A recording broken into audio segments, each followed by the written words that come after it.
Hey guys, today is September 12th, and it's almost 11 p.m., which is, I guess, the routine that I've gotten into, the time I usually record videos, well, especially for this game.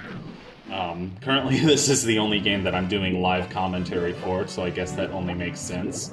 I should have another one, a game, or actually, this is post-commentary, but I mean any commentary at all, because I'm still doing a playthrough of Even the Ocean, and I've completely stopped doing commentary for that, which I sort of enjoy. Doing some games no commentary. Like, some games I would just rather watch a long play of, no commentary. Some games I just don't feel like I can add anything to with my commentary, and sometimes I feel like it's a little less pressure when I don't have to do commentary, which is nice. We're still in Basement Maze. There's not a lot of ways we can go here because a lot of these paintings are fake, and by fake I mean real, but they're actually paintings and rather than portals to levels. This area is called Outer Strip. You'll notice the music is the World 4 map from SMB3, which is pretty cool. And then this is Floor 2B, which is with the really depressing, slowed-down version of it inside. Or not really depressing, just ominous-sounding, slowed-down version of inside the castle walls. But yeah, B33 is currently the only Let's Play I'm doing any sort of commentary for. Because, I don't know, sometimes people like hearing my commentary and sometimes people don't like hearing my commentary. My most popular video is part 1 of Fluidity, which I did as both a commentated Let's Play and a no commentary long play. Just put them in separate playlists. This is Dark Lobby. It looks like the beta lobby, but it's dark and all the doors are fake and they don't go anywhere and really do anything except for this door at the top. Wait for it. I had to check every single door, make sure none of them did anything. So spooky. Don't go that way. You don't need to go back. Thank you.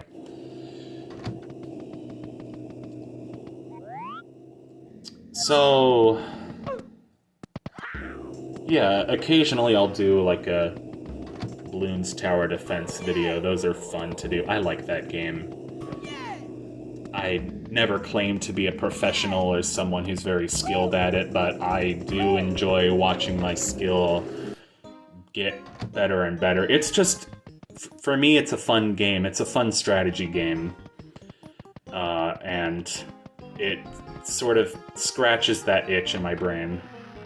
I like, just like games that require some amount of strategy. I like Mahjong, and I like, I've been recently learning different types of solitaire. So there's the classic solitaire, which is called Klondike. And then there's Spider Solitaire, Free Cell Solitaire, Pyramid, and Tri-Peaks.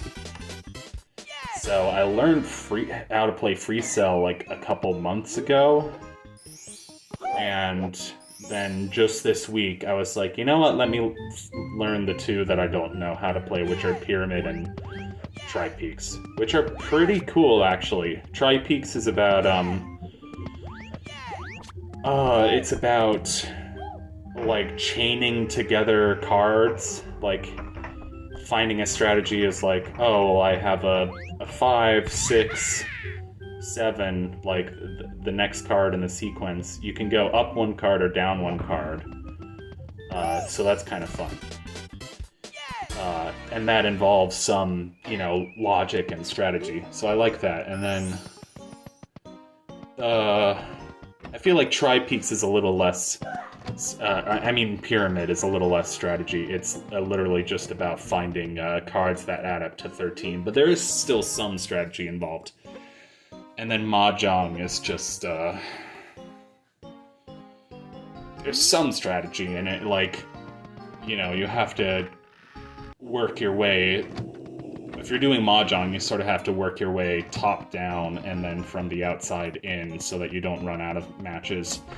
This is Vanilla Lobby, by the way. It looks like Nebula Lobby, but it's Vanilla Lobby, and that's because the day and night cycle affects certain areas in this game. So during the night cycle, during nighttime,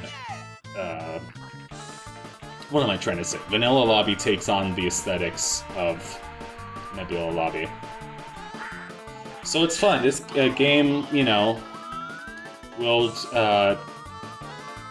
changes every time you play it. It changes a little bit every time you play it, and that's including whether you decide to play it in the day or play it at night, which this summer I had, for the longest time, I was on this awful, like, I would, like, sleep the whole day from, like, you know, 12 to 10 p.m. and then stay up all night, which, I like the quietness of it, I like the solitude, but it just gets depressing after a while not being able to see the sun. But I remember a lot of those long nights I was just, you know, playing this game to keep myself company. And this game is literally just a game where if you explore in any direction, you're likely to find something interesting, and that's part of the reason why I love it. So, in this video, the level we just did was Bob-omb Battlefield Beta, obviously, and this is Cool Cool Mountain Beta. The slide level in particular that's inside this level is Cabin Snow Slide, which the sub-levels get their own names in this hack. Don't ask why. I guess it helps you, like, keep more accurate count of the stars that you have, or rather what areas connect to what areas, because sometimes it's different. Or is it different? I don't know what I'm saying. The slide took me many attempts. I don't like slides in video games. I don't like when you have to go super fast and react super quickly, unless it's, like, kinda fair.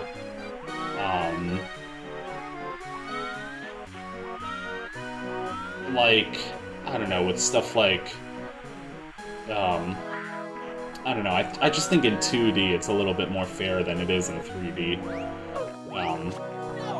It reminds me of why I refuse to 100% DK64 is 1, because never bother. 2, because the beetle races in that game are basically giant slides where you have to, 1, not fall into the lava or whatever it is, or off the edge, but 2, you have to get enough coins. It's like, seriously, the design of that game is so sadistic. They're like, haha, going down a slide against, you know, annoying character number 1 is not difficult enough, so let's make you collect coins while you do it, and let's make every time you hit the enemy, you lose coins. Thanks, Rare. I swear, sometimes Rare's design is more sadistic than Nintendo. Like, I don't know, some of the harder, like, you know, Banjo-Tooie challenges, or some of the harder, like, DKC levels. Oh, I just realized my mouse is on the bottom. Don't look at the bottom right corner of the screen. The mouse is on there. Anyway.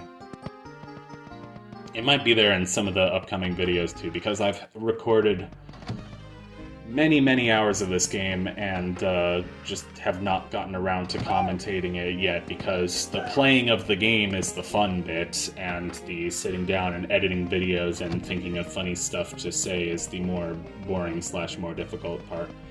It's not boring when I actually sit down to do it, but it's just, it's the part that seems like it would be difficult in my brain before I do it. I'm a master procrastinator, but I'm not a masturbator. Well, yes I am, but anyway. Most guys are. Especially if they're single, or have been single for a long time. This is a Fish Tank. It's a good level, because Aquarium was always one of my favorite mini levels from the original game, and this is even more, like, surreal and dreamlike. Which, by the way, I love surrealism. I love surreal art. As a kid, I always used to really like Salvador Dali. But it wasn't until recently that I discovered Giorgio di Chirico, who's kind of similar, or Chirico. Someone told me recently that CH in Italian is actually pronounced K, where just a C in Italian is pronounced Ch, so it's like the other way around. But, you know, you gamers out there in the audience, clearly if you're watching this, you probably have played a video game in your life. That's statistically reasonable. Would be interested to know that the, I don't know his name, but he's the game director and the guy who developed Eco and Shadow of the Colossus. I think Shadow of the Colossus is a bit more famous, but a handful of people know Eco, which was the game that he made before that. Is heavily inspired by the Chiricos. Well, at least the box art for the original release of that game was done by the game's director. He painted it himself, and it was based on, I think, Nostalgia of the Infinite by Chirico. Whatever. I'll just say Chirico, because that's how it looks like. That's how it looks on paper, not how it looks like. Oh boy, this level is Jolly... Is it Jolly Roger Docks? Yeah, Jolly Roger Docks. Stupid name. Took Jolly Roger Bay and Dire Docks and just combined it into Jolly Roger Docks. I'm not the biggest fan of this level. It's just got one section that's bad, but the rest of it might be okay. I'm generally not a fan of the water levels in this game. Well, some of them are okay, it's annoying when you have to collect the red coins, because collecting red coins is always really slow-paced, and then when you have 7, but you don't know where the last one is, and then you have to spend, like, 10 minutes looking for it, you don't know how that's happened to me every single time I do a red coin mission in this game, which is why I put so many of them off until the last minute. Some of them are, designed in a way where, like, the red coins are all sort of together in the same area, so you're much less likely to miss one of them that way, and sort of like, a few of the original red coin stars in Mario 64 were like that, like, this is the bad section, by the way. This was an extremely awkward platforming section, and I managed to do it with a few, like, awkward wall jumps and ledge grabs in, like, very specific placement. So, yeah, this game... this game kind of expects you to be good at the pretty advanced Mario 64 tricks, which I have to say I'm not, but I am trying to get better at them. Which is why I save state, like, constantly. I mean, hell, I save state constantly when I play any game nowadays. People might find that annoying. I think that's one reason that people didn't like my Ocarina of Time Let's Play. At least I don't think people liked it, because I got a few really negative comments on those videos, and I don't know why. That's honestly never happened before. Not that I'm complaining. I mean, I knew it was bound to happen one day, and it's been a while, so I've learned to kind of take it in stride. But that still haunts me. I'm like, what? How could I have made my Ocarina of Time playthrough better? because I love that game a lot. But I'm obviously not the first person to